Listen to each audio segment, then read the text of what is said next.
पंजाब कांग्रेस के इंचार्ज हरीश चौधरी जी और खास करके सुप्रिया श्रीदेव जी जिन्होंने आज थानू संबोधन करना है। पूरे देश भर के आज कांग्रेस पार्टी प्रेस कॉन्फ्रेंस कर रही है। जिस प्रकार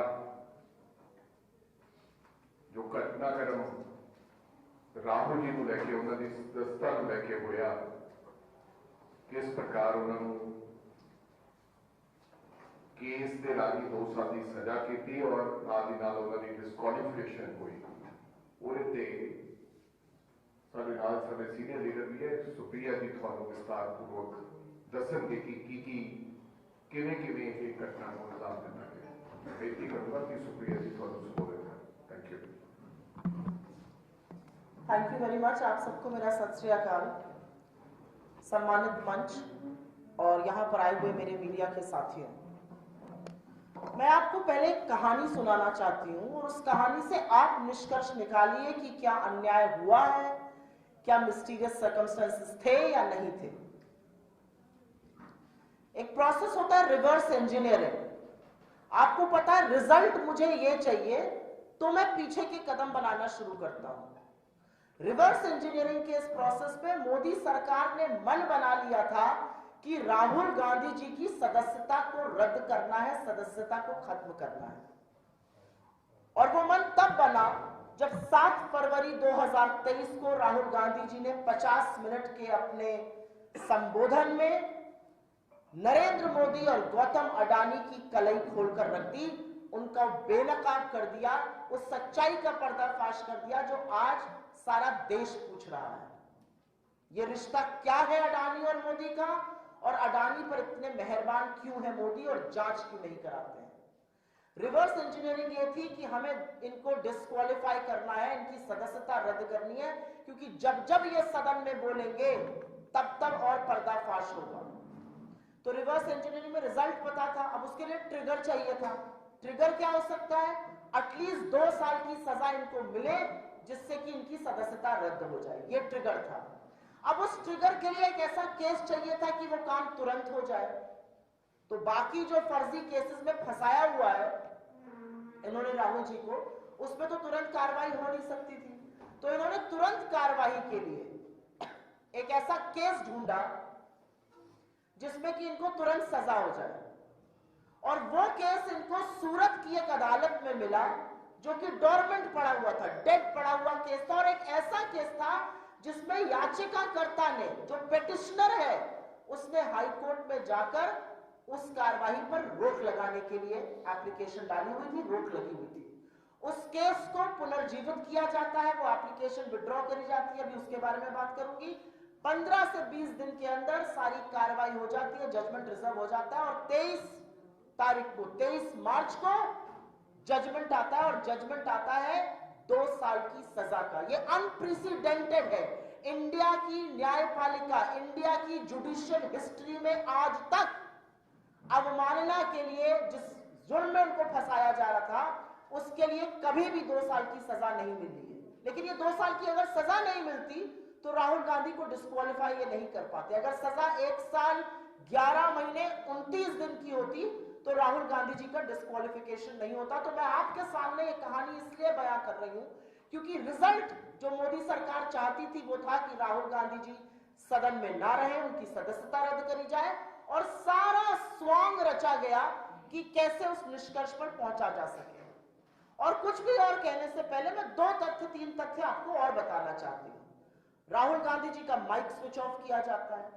वो 7 तारीख का जो उद्बोधन करते हैं, जो भाषण देते हैं, उसके 18 अंक एक्सपंज किए जाते हैं। और वो सारे अंक हैं, मैंने क्योंकि वो खुद से देखा और पढ़ा है, वो सारे अंक हैं जहां पर मोदी और अडानी का साथ में नाम आ रहा है। कोई फैक्चुअल इंफॉर्मेशन एक्सपंज नहीं करी गई है, शब्द एक्सपंज किए गए। जहां जहां मोदी और अडानी का नाम साथ आ रहा है वो 18 अंक एक्सपंज कर दिए जाते हैं। भारत जोड़ो यात्रा के 45 दिन बाद एकदम से दिल्ली पुलिस जागती है, उसको नाम चाहिए महिलाओं के। 3 दिन में 2-2 बार राहुल गांधी जी के घर दिल्ली पुलिस पहुंच जाती है। उनकी सदस्यता रद्द करने के लिए एक जजमेंट आ जाता है, 2 साल का उनको उनको सजा मिलती है और उससे उनकी सदस्यता चली जाती है। तो ये जो सारा प्रकरण है, ये जो स्वांग रचा गया, ये दिन दहाड़े लोकतंत्र की हत्या, लोकतंत्र का चीरहरण और विपक्ष की सबसे मजबूत आवाज को, जो आपकी आंख में आंख डालकर मोदी और अडानी के संबंध पूछता है, उसको चुप कराने का प्रयास है। लेकिन वो डरपोक कायर तानाशाह ये भूल गया कि जितना आप सच को दबाइएगा उतनी ताकत से सच उभरता है। सच की ये ताकत है, आप सच पर जितना दबाव बनाइएगा, सच वहां से और तमाम जगह से उसी ताकत से उभरता है। और वही हुआ। राहुल गांधी जी 4 बार के सांसद हैं। जनता ने चुनकर उनको अपना आशीर्वाद देके सदन में पहुंचाया, और जैसा कि हर सांसद को घर मिलता है, उनको भी घर मिला। उनकी सदस्यता रद्द करने में जो तत्परता मोदी सरकार ने दिखाई, वो घटिया राजनीति है। आपको लगता है राहुल गांधी जी अगर सदन में नहीं रहेंगे तो वो डर के बैठ जाएंगे, आपको लगता है आप उनका घर छीन लेंगे तो वो चुप होकर बैठ जाएंगे। राहुल गांधी जी की रगों में वो खून है जिन्होंने शहादत दी है, और राहुल गांधी जी उस परिवार से आते हैं जिसने 40 बीघे के ऊपर बना हुआ आनंद भवन और स्वराज भवन जैसे राजमहल इस देश की आजादी के लिए दान में दे दिए थे।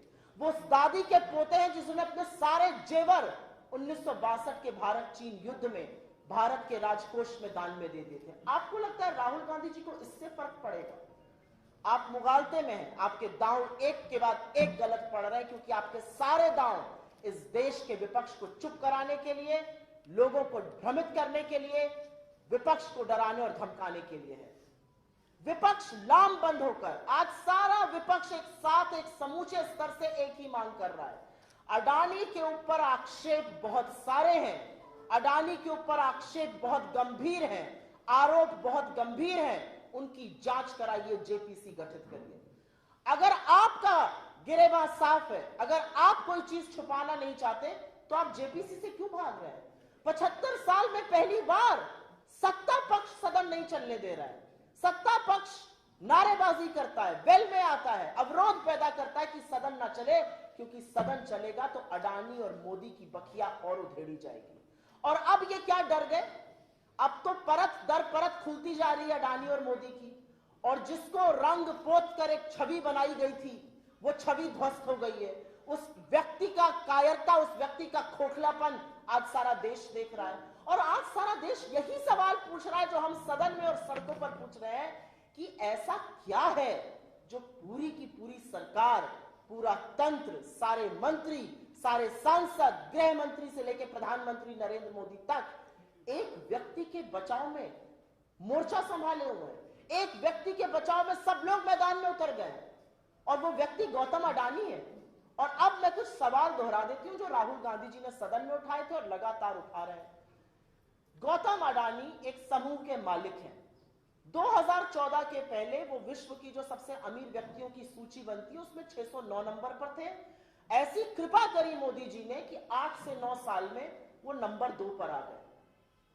चलिए, इसमें भी कोई आपत्ति नहीं, लोग अमीर हों, अच्छा लगता है। लेकिन वो किसके ऊपर चढ़कर अमीर हो रहे थे, उन शवों पर कौन लेटा था, यह बताना जरूरी है। गौतम अडानी के लिए आपने रूल्स बदले। आपकी फाइनेंस मिनिस्ट्री, आपके नीति आयोग ने लिखित में दिया कि किसी भी व्यक्ति को 1 या 2 से ज्यादा एयरपोर्ट नहीं देने चाहिए डेवलपमेंट के लिए। लिखित में दिया कि जिसके पास एयरपोर्ट डेवलपमेंट का या एयरपोर्ट का प्रायर एक्सपीरियंस नहीं है, उसको मत दीजिए एयरपोर्ट। आपने एक साथ 6 एयरपोर्ट नियम बदलकर अपने लोगों की अनसुनी करके गौतम अडानी की झोली में डाले। आपने गौतम अडानी को एकाधिकार और मोनोपोली दी, नियम बदल के पोर्ट्स की। आपने उनको मोनोपोली दी, नियम बदल के एसईजेड की। और यह प्रमाण है, यह हम प्रमाण के साथ बोल रहे हैं कि नियम एक व्यक्ति के लिए बदले गए। और सवाल यही है कि ये नियम क्यों बदले जा रहे हैं और किस प्रेशर में आके बदले जा रहे हैं, किस दबाव में आके बदले जा रहे हैं। उसके बाद गौतम अडानी पर आक्षेप और आरोप है कि उनकी शेल कंपनीज का एक वेब है, 38 शेल कंपनीज हैं, और उस शेल कंपनीज के माध्यम से बेनामी पैसा उनके समूह में आया है। गौतम अडानी इस देश के पोर्ट्स के, एयरपोर्ट्स के, रिन्यूएबल एनर्जी के, सीमेंट के, तमाम ऐसे क्षेत्र के, डिफेंस के एकाधिकार, he is a leading monopoly in these sectors.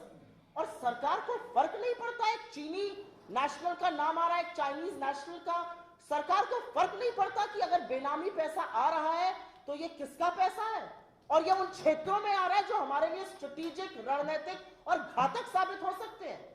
अगर कोई और होता तो सरकार की ईडी, सरकार का सीबीआई, सरकार का directorate of revenue intelligence, income tax department, SFIO, MCA, RBI, SEBI, एडा, हर एजेंसी लग गई होती। लेकिन गौतम अडानी की जांच नहीं करना चाहती है सरकार।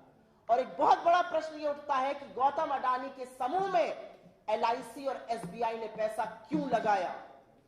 Domestic mutual fund Gautam Adani के समूह में पैसा नहीं लगाते हैं, किसने मजबूर किया उनको कि पैसा लगाया। और यह भी एक सच है कि एलआईसी ने जो पैसा लगाया था 29,000 करोड़, वो पैसा डूब गया, आज उनका इन्वेस्टमेंट नेगेटिव है। इसका जवाब कौन देगा? और इसका जवाब देने का काम और दायित्व केंद्र की सरकार पर है। लेकिन केंद्र सरकार की एक भी एजेंसी जो विपक्ष के पीछे पड़ जाएगी, जो उनसे सवाल करने के पीछे पड़ जाएगी, जो ब्यूरोक्रेट्स के पीछे पड़ जाएगी, जो रेगुलेटर्स के पीछे पड़ जाएगी, गौतम अडानी की जांच नहीं कराना चाहते। और ये लोग ऐसे लोग हैं कि ये बिना पलक झपकाए झूठ बोलते हैं। ये क्या छिप रहे हैं? Supreme court committee. Supreme court की जो कमेटी है वो गौतम अडानी की जांच करने के लिए नहीं बनी है। सुप्रीम कोर्ट की कमेटी का टर्म्स ऑफ रेफरेंस बिल्कुल क्लियरली इंडिकेटेड है, रिव्यू ऑफ रेगुलेटरी फ्रेमवर्क।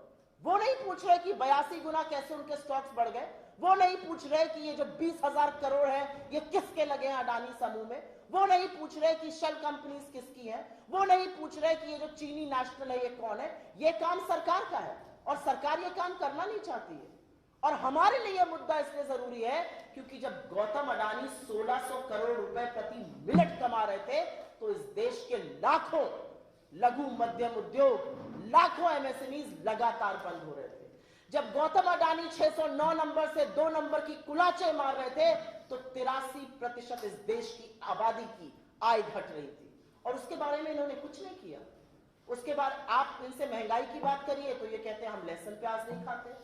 आप इनसे रोजगार की बात करिए, कहते हैं पकौड़े तल लो। आप इनसे चाइना की बात करिए, ये कहते हैं कोई घुसा हुआ नहीं है। आप इनसे अडानी की बात कर लीजिए तो 2 घंटा 40 मिनट नरेंद्र मोदी 2 सदनों में बोलते हैं, कांपते हाथों से पानी पीते हैं क्योंकि डर के मारे गला सूखता है। जो सवाल राहुल गांधी ने उठा दिए, लेकिन उसके बाद भी ये कहते और करते कुछ नहीं अडानी पर।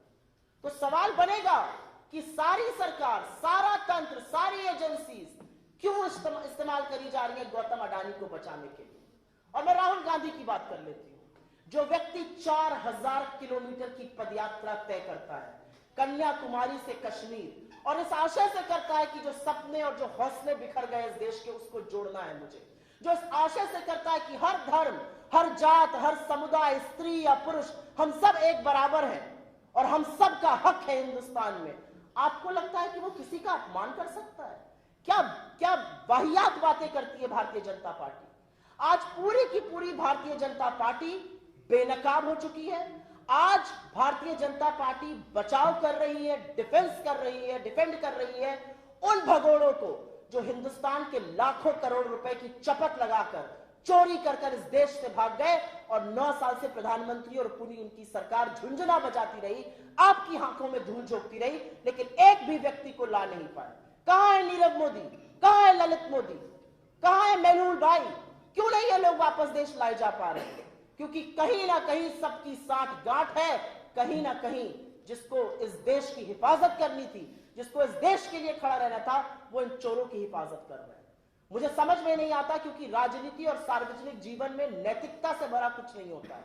क्या सरकार की नैतिकता है कि आप भगोड़ों को आज बचाव कर रहे हैं, आप चोरों का बचाव कर रहे हैं, आप गौतम अडानी के उन आक्षेपों का बचाव कर रहे हैं जिसमें कहा जा रहा है कि वो बेनामी पैसा इस देश में ला रहे हैं, उसमें चीनी लोग इन्वॉल्व है।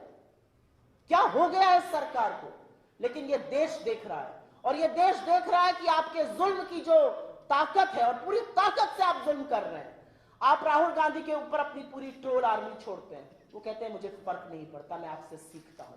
आप राहुल गांधी के ऊपर अपने सारे के सारे सांसद और मंत्री छोड़ देते हैं, वो अनर्गल झूठ बोलते हैं। यूके में उन्होंने ये कहा, यूके में उन्होंने वो कहा, उनको सदन में आकर बात करनी चाहिए। लिखित in writing he has asked for permission from the speaker, in writing twice, मुझे सदन में बोलने का मौका दिया जाए।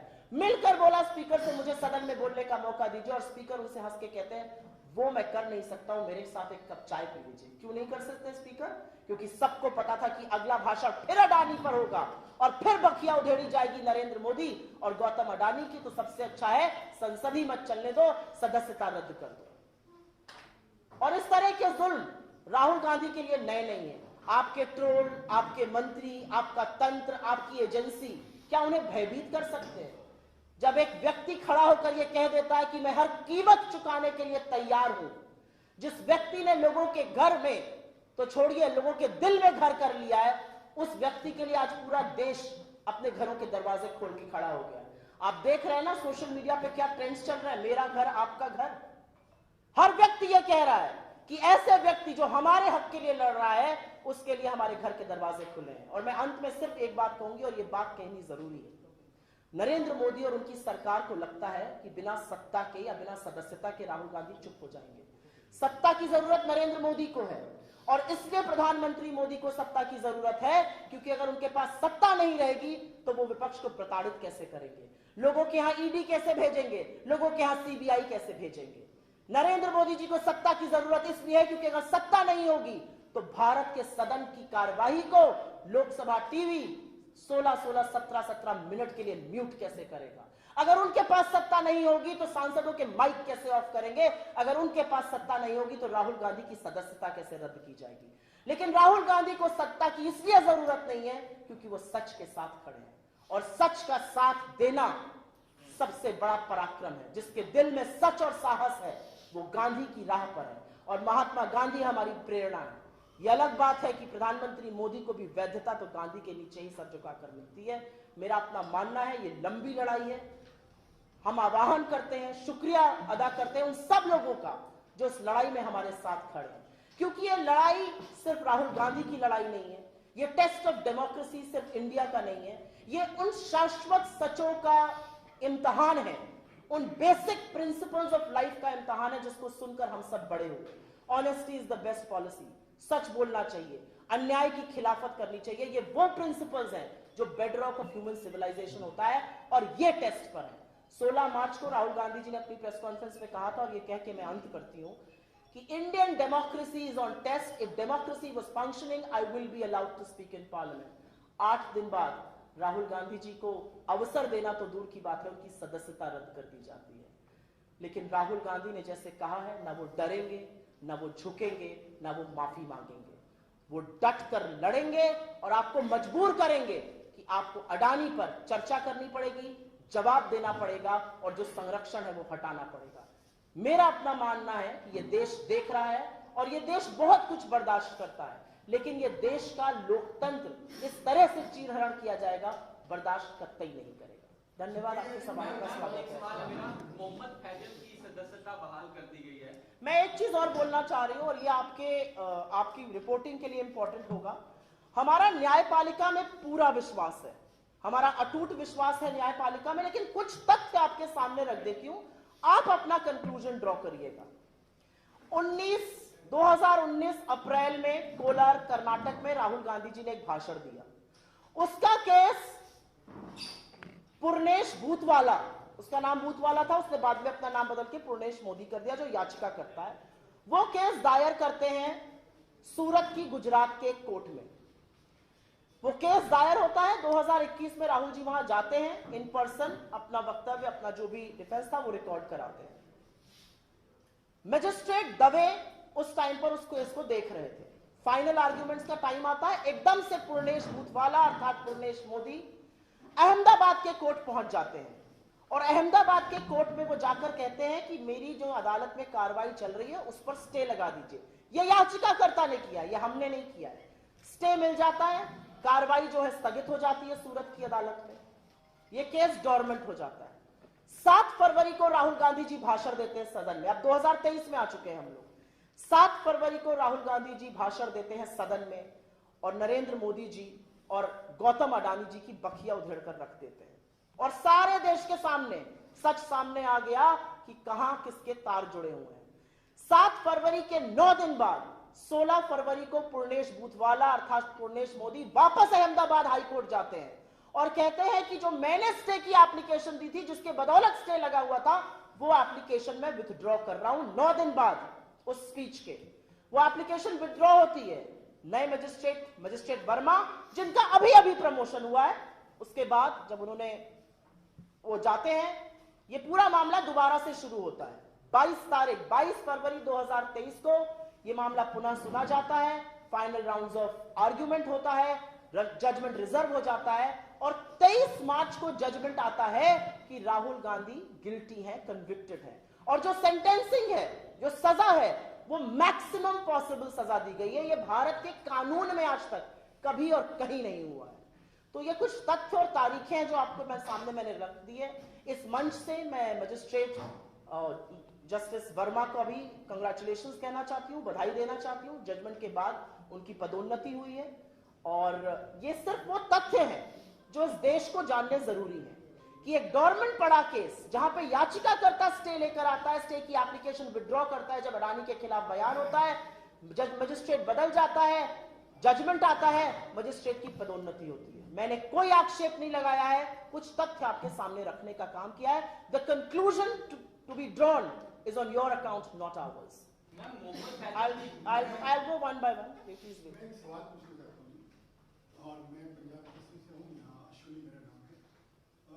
लगातार आप लोग अडानी वाले मामले को लेके कांग्रेस अग्रेसिव है और वो कह रही है कि राहुल गांधी ने जो अडानी के मामले को संसद में उठाया उसके बाद ये सब कुछ हुआ।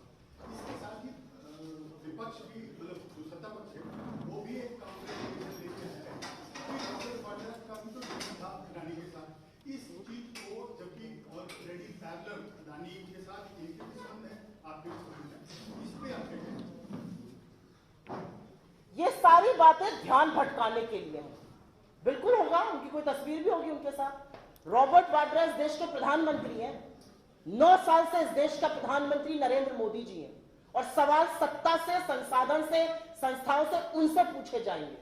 रॉबर्ट वाड्रा ने तो 609 नंबर से 2 नंबर पर नहीं ले आए गौतम अडानी जी को।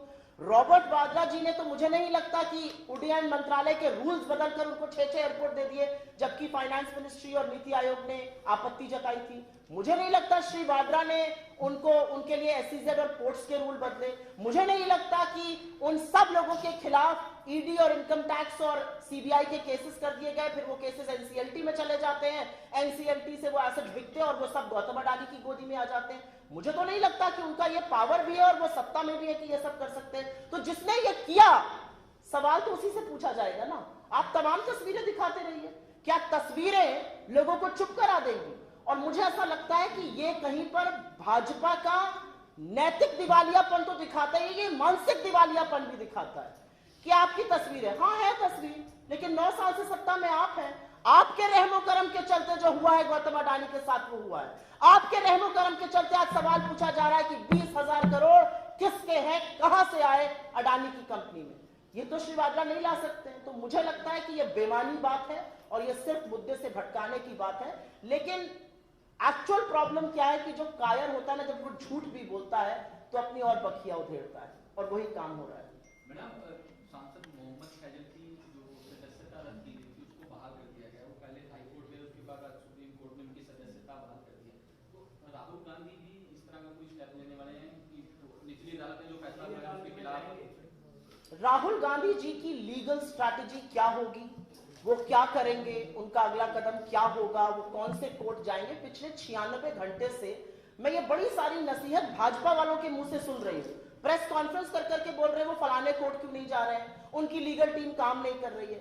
प्रभु, अपनी मुफ्त की लीगल सलाह अपने पास रखिए, अपना टाइम अडानी की जांच कराने में बिताइए, अपना टाइम महंगाई को कम करने में बिताइए, अपना टाइम रोजगार दिलाने में बिताइए।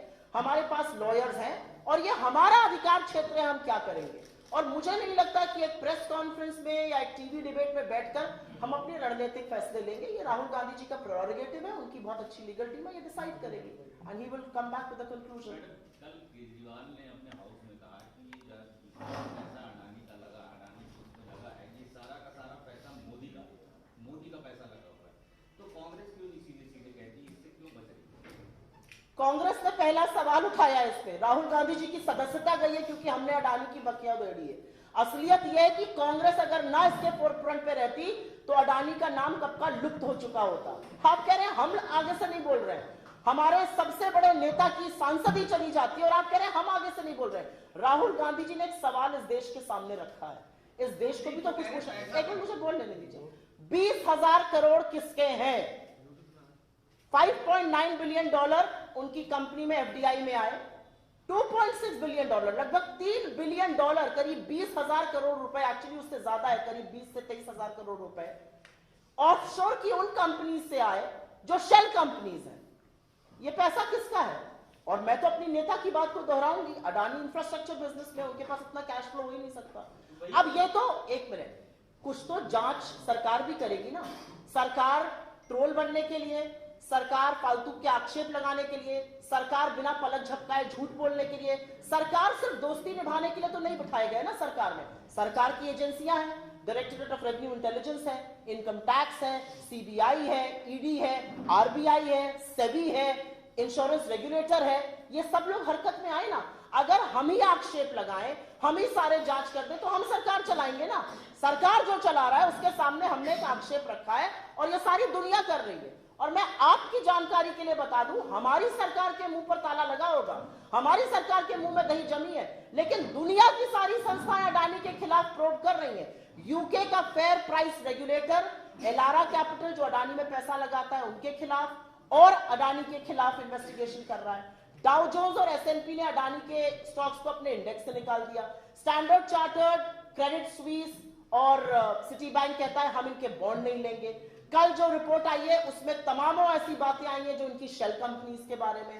तो अगर सवाल भी हम पूछेंगे, साक्ष्य भी हम देंगे, तो ये लोग क्या करने के लिए बैठे हैं? झुंझुना बजाने के लिए? नहीं, जवाब तो इनको देना पड़ेगा। समझे यार क्वेश्चन है। अभी जो पंजाब का सिनेरियो है उसमें सरकार और बीजेपी के लेवल पे पूरा ये खालिस्तान मूवमेंट वगैरह। I want to stick to this topic. आज हमारी ये विशेष प्रेस कॉन्फ्रेंस इसी पर है, तो आप मुझे क्षमा करिएगा, किसी और दिन हम आपके बाकी सवाल लेंगे। हमारे पीसीसी इंचार्ज, लेकिन जवाब को देने दीजिए, आप ही के मित्र हैं, आप ही के मित्र से जवाब देंगे। ये आपको कभी और जरूर बोलेंगे, but not today. Thank you. Jalandhar bypoll की डेट अनाउंस हो गई, किस तरह से देखते हैं? 10 तारीख को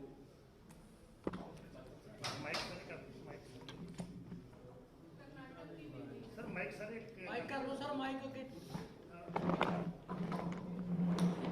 आ जाएंगे क्या? आ जाएंगे।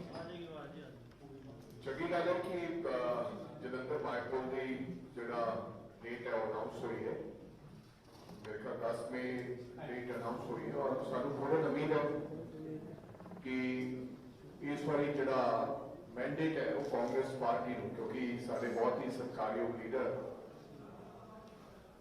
चौधरी संतोख सिंह जी उतो मैंबर ऑफ पार्लियामेंट से 2 बारी, और पूर्ण उम्मीद है कि हुण जी टिकट है कांग्रेस पार्टी ने धर्मपत्नी उन्होंने धर्मपत्नी को दी है और कांग्रेस पार्टी की पूर्ण तैयारी है और मैनू पूर्ण उम्मीद है कि असी जिहड़ा यह बाय इलेक्शन है बड़े मार्जिन के नाल कांग्रेस पार्टी जितेगी। मैं आपने क्योंकि कर्नाटक पर पूछा तो कर्नाटक पर बोलना जरूरी है, क्योंकि कर्नाटक की जो सरकार है वो इस देश की सबसे भ्रष्ट सरकार है, 40% कमीशन खोरी की सरकार है। उनके सीएम को पे सीएम कह दिया जाता है। उनके कार्यकर्ता ये कहकर खुदकुशी करते हैं कि मुझसे भी 40% वसूली हो रही है। कॉन्ट्रैक्टर एसोसिएशन मोदी जी को बार बार चिट्ठी लिखती है। कर्नाटक जो सबक सिखाएगा वो लोकतंत्र का परचम लहराएगा। और मैं आपको एक बात और बता दूं, आपने अडानी पर एक सवाल पूछा था। आपका और मेरा पैसा भी जो ईपीएफ में लगा है वो अडानी के स्टॉक में लगा है। चिंता आपको भी करनी चाहिए मेरे भाई, बड़ी गहन चिंता की बात है। ईपीएफ में लगा जो पैसा होता है वो हर व्यक्ति या तो घर खरीदने के लिए, रिटायरमेंट के लिए, लड़के की पढ़ाई के लिए, बच्चों की शादी के लिए, ऐसी चीजों के लिए लगता है। लेकिन अब पता चल रहा है कि भैया वो पैसा भी अडानी के स्टॉक में लग गया। वो कितना डूबा है, क्या हुआ हम नहीं जानते, लेकिन असलियत ये है कि आपका और मेरा पैसा भी दांव पर लगा है। सजग होइए, सोचिए इस बारे में। आपने कर्नाटक की बात करी है तो पंजाब पे भी टिप्पणी चाहिए, पंजाब में आए हैं। आप ये दे देंगे ना, आपसे चाहिए। नहीं, not from will give it. Punjab में मैं I am here to do a special press conference. I hope you will appreciate that. नहीं पंजाब में मैं लेने के लिए बैठा हूँ राहुल जी ਆਪਾਂ ਰੋਜ਼ ਹੀ ਕਰ ਰਹੇ ਹਾਂ ਉਹਦੇ ਤੇ ਗੱਲ ਯਾਰ ਜੇ ਉਹ ਸਪੈਸ਼ਲੀ कर्नाटक की गल कीती पंजाब दी ਦੇਖੋ ਉਹਨਾਂ ਨੇ ਕਰਨਾਟਕਾ ਦੀ ਇਲੈਕਸ਼ਨ ਦੀ ਗੱਲ Election ਕੀਤੀ announce ਬਾਈ ਇਲੈਕਸ਼ਨ ਬਾਰੇ ਆਪਾਂ ਦੱਸ ਥੋੜੀ ਬਹੁਤ ਰਾਜ ਕੋਲ ਬਾਈ election He just spoken by ਮਾੜੀ ਜੀ ਗੱਲ ਪੰਜਾਬ ਬਾਰੇ ਵੀ ਕਰਨੀ ਹੁਣ ਤੁਸੀਂ ਕਰ ਦੋ ਨਾ ਪੰਜਾਬ ਦੇ ਹਾਲਾਤਾਂ ਇਹ ਕੋਈ ਸਵਾਲ ਹੈ ਤੁਹਾਡਾ ਤਾਂ ਹਾਂਜੀ ਸਰ ਕਿਉਂਕਿ ਮੈਂ ਇਹ ਚਾਹੁੰਦਾ ਸੀਗਾ ਕਿ ਅੱਜ ਦੀ ਜਿਹੜੀ ਸਪੈਸ਼ਲ ਕਾਨਫਰੰਸ ਪੰਜਾਬ ਦੇ ਜਥੇਦਾਰ ਜਿਹੜੇ ਨੇ ਉਹਨਾਂ ਦਾ ਟਵਿੱਟਰ ਅਕਾਊਂਟ ਵੀ ਬੈਨ ਕਰ ਦਿੱਤਾ ਆ ਤੇ ਬੱਬੂ ਮਾਨ ਦਾ ਟਵਿੱਟਰ ਅਕਾਊਂਟ ਵੀ ਬੈਨ ਕਰਤਾ ਲਗਾਤਾਰ ਬਹੁਤ ਸਾਰੇ ਟਵਿੱਟਰ ਅਕਾਊਂਟ ਜਿਹੜੇ ਨੇ ਬੈਨ ਕੀਤੇ ਜਾ ਰਹੇ ਨੇ ਜਥੇਦਾਰ ਸਾਹਿਬ ਦਾ ਕਰਨਾ ਬੈਨ ਉਹਨੂੰ ਕਿਸ ਤਰੀਕੇ ਨਾਲ ਦੇਖਦੇ ਹੋ ਦੇਖੋ ਜਥੇਦਾਰ ਸਾਹਿਬ ਦਾ ਟਵਿੱਟਰ ਅਕਾਊਂਟ ਕਿਉਂ ਬੈਨ ਕੀਤਾ ਹੈ ਕਿਸ ਕਰਕੇ ਕੀਤਾ ਹੈ ਇਸ ਬਾਰੇ ਮੇਰੇ ਕੋਲ ਕੋਈ ਮੁਕੰਮਲ ਜਾਣਕਾਰੀ ਨਹੀਂ ਹੈ ਕਿ ਸਰਕਾਰ ਨੇ ਕਿਉਂ ਕੀਤਾ ਹੈ ਬਟ ਮੈਨੂੰ ਲੱਗਦਾ ਕਿ ਜਿਸ ਪ੍ਰਕਾਰ ਦੇ ਹਾਲਾਤ ਬਣੇ ਹੋਏ ਹਨ ਇੱਕ ਦੂਸਰੇ ਤੇ ਟਿੱਪਾ ਟਿੱਪਣੀ ਬਹੁਤ ਸਾਰੀਆਂ ਚੀਜ਼ਾਂ ਹੈਗੀਆਂ ਜਿਹੜੀਆਂ ਕਿ ਮੇਰਾ ਖਿਆਲ ਕਿ ਸਾਨੂੰ ਸਮੇਂ ਸਿਰ ਮੌਕੇ ਸਿਰ ਉਹਨਾਂ ਤੇ ਸਵਾਲ ਚੁੱਕਣੇ ਚਾਹੀਦੇ ਕਾਫੀ ਦੇਰ ਬਾਅਦ ਕਦੇ ਸਰਕਾਰ ਕੁਝ ਕਹਿੰਦੀ ਹੈ ਕਦੇ ਜਥੇਦਾਰ ਸਾਹਿਬ ਦਾ ਕੁਝ ਬਿਆਨ ਆਉਂਦਾ ਮੈਨੂੰ ਲੱਗਦਾ ਕਿ ਅਸੀਂ ਇਹਨਾਂ ਗੱਲਾਂ ਦੇ ਵਿੱਚ ਨਾ ਜਾਂਦੇ ਹੋਏ ਸਾਡਾ ਤਾਂ ਇੱਕ ਹੀ ਸਵਾਲ ਹੈ ਕਿ ਪੰਜਾਬ ਦੇ ਹਾਲਾਤ ਤੇ ਅਮਨ ਔਰ ਕਾਨੂੰਨ ਹੈ ਜਿਹੜਾ ਇਹਦੇ ਸ਼ਾਂਤੀ ਹੋਣੀ ਚਾਹੀਦੀ ਹੈ ਪੰਜਾਬ ਦੇ ਲੋਕ ਇਸ ਗੱਲ ਨੂੰ ਸਫਰ ਨਾ ਕਰਨ